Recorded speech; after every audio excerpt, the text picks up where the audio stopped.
Shadow work. For hundreds and thousands of years, humans have been avoiding their shadows. Is it because once upon a time they feared the creatures lurking in the dark caves? That's most likely it, in fact. Fears, like genetics, are transmitted generations after generations. If not by blood, by the seniors who would tell their young about the horrible stories of the past. Generation after generation, we use fear to keep us alive, avoiding deadly plants, deadly places, deadly behaviors. Then, using the pages of history, some of the organized religion use guilt, shame, and fear to hold their followers accountable, teaching them to deny their shadow selves, reminding them how a certain someone died for their corrupt souls. But souls aren't corrupted. People are. People are corrupted by their own conditioning of self-worth. Many threw themselves to their knees, praying for liberation by facing the light, but repressing their darker sides. But what you resist persists.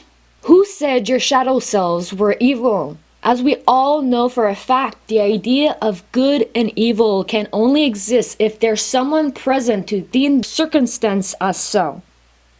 In truth, everything is a different tone of gray. Take a literal shadow.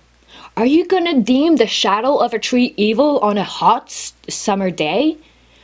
Or are you gonna be grateful for the sublime tree offering protection from the harsh and bright sun? You're gonna tell me that shadow selves and shadow of a tree are two completely different things. But why do we have one word to describe them both? Yes, the shadows can appear to be something unknown and thus scary, but it can also be a space of refreshment and relaxation. 2020 offered me the opportunity to finally face my shadow self, and for the first time, I dove deep into them. For as pain is an emotion like joy, it only asks to be lived and understood. I came to accept my sadness, my anger, and also my deviant desires. Because when I dived into them, not only did I came to understand more about myself, but a deep, beautiful, and also primitive form of creativity came just bursting out. We always separated good and evil. But what the yin and the yang teaches us is that both cannot exist without the other. And when healthily brought back together, they bring peace and harmony, beauty and prosperity, vulnerability and strength. So why continue denying our shadow selves? Because once upon a time, Uncle Steve Stone from the prehistoric era got eaten by a bear in a dark cave? Because Pastor Marley Christ fed you stories on how you'll succumb to evil if you get to know it. If those fears do not serve us anymore, why hold on to them? Why use them to keep us small when we can learn from them and grow? In a world that our imminent danger comes from ourselves, why continue with the past conditionings? We have evolved countless of times in the past to survive. We've remolded and redefined the human species 100 times over thousands and thousands of years. It's not because of our way of life worked in the past means that it's still working today. The world is changing, so should we, if we want to prosper in this new age. Being fearful isn't contributing anymore.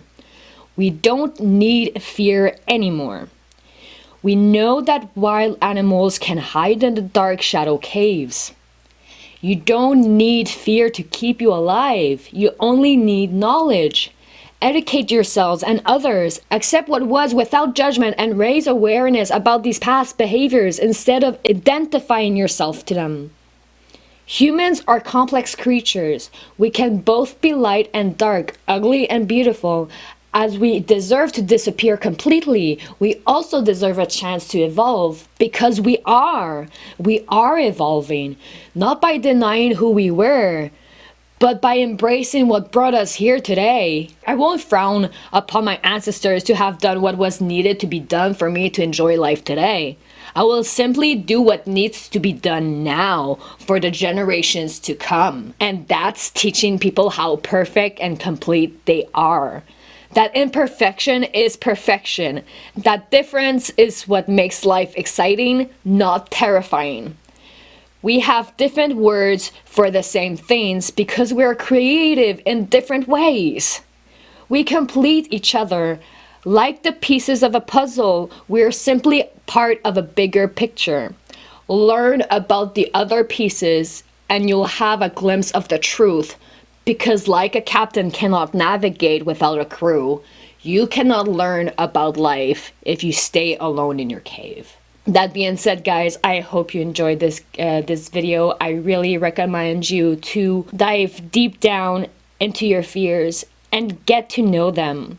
Because your fears are not your identity. You are you. You have fears.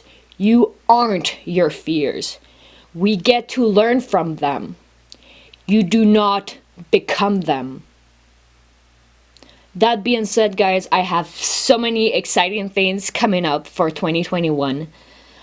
I'm gonna help you guys overcome your fears by overcoming mine and being public about them. And I'll be public about how I feel about my fears, what's going down inside, because I don't want you to be shameful of what's going down deep in your heart.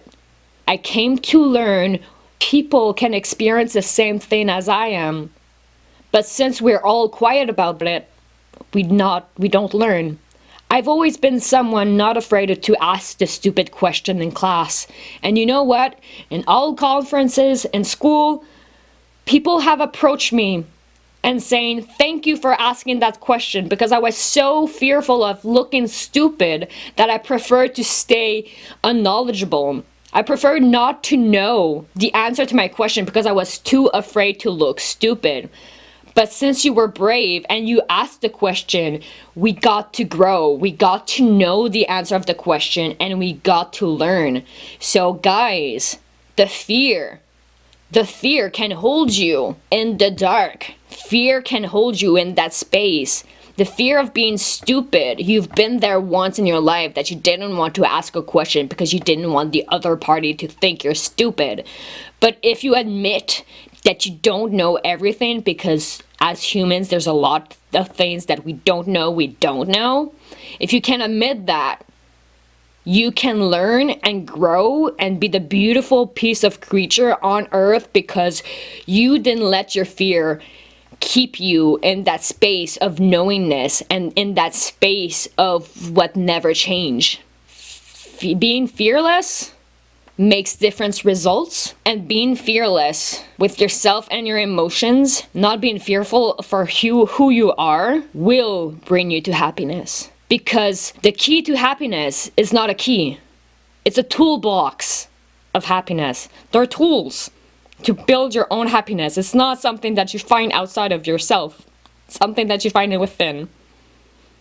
That being said, guys, thank you for watching this video. If you liked it, please hit the thumbs up and subscribe to my channel. Hit that bell notification. That will mean the world to me.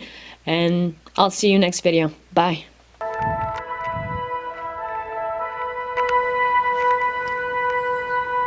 This is clearly my hymn.